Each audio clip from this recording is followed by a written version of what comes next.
October 7 was a natural reaction in light of all these facts and dimensions. After the Palestinian people reached the brink of explosion, history did not begin on October 7. But rather, it was the situation, a circumstance, and the boiling state forced our people to move towards the flood. Yes, today, as you mentioned, there are great losses, the martyrs, the wounded, and the displaced in Gaza, the Delhi killing in the West Bank, the killing today in Lebanon, and the massacres. And Israel is striking everywhere. This flood, October 7, revealed the ugliest face of Zionist entity.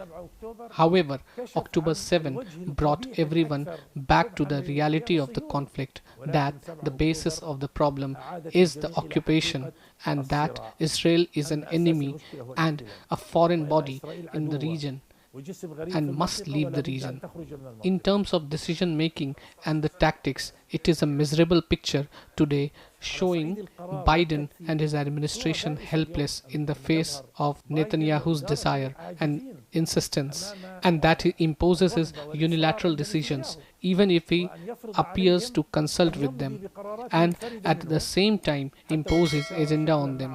And they know, and they have no choice but to give him money, billions of dollars, weapons, and tools of killings, and then bring their fleet to the region to protect him from any party in the region that wants to defend itself or respond to Israeli aggression against it, as it is happening these days.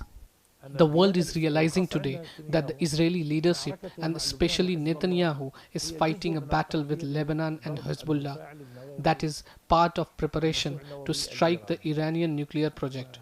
This has become more clear these days, even if it was already known in the past.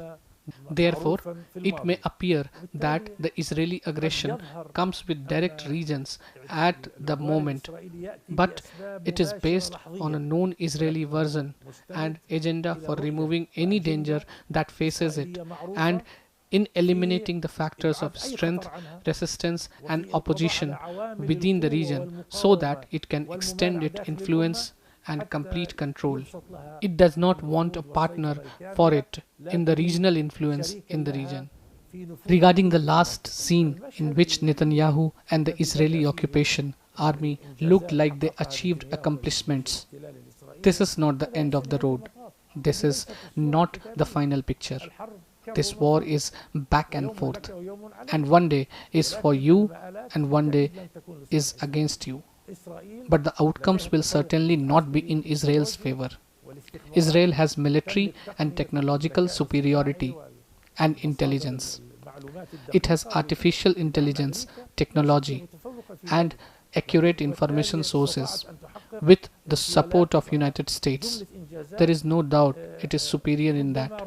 As a result, it was able to achieve assassinations and a number of achievements that may have restored Israel's image of deterrence, which failed and was destroyed in Gaza. Netanyahu was unable to restore the image of deterrence for a whole year with the Gaza alone. But is this image in the past week sufficient to create the final picture? No. The final picture, of course, God willing, will be in the favor of Palestine, Lebanon, and the resistance, and will not be in favor of Israel. Israel will lose. There is no doubt that October 7 is an important milestone in the history of conflict with the Israeli occupations. As I mentioned, it was a natural expression of the accumulation of suffering, the blocked horizon, the continuation of occupation, settlement, and aggression. It also represents a new horizon in the future of the issue and the conflict with the occupation. However, Hamas remains keen to stop the war and stopping the aggression against its people. And it responded even to Biden's initiative and to the Security Council resolution and to all region and international efforts. But unfortunately, US hypocrisy mixed with impotence always either blamed both parties, and sometimes and more often always blamed Hamas, even though in closed rooms they acknowledge that the one who squandered all the efforts is Netanyahu.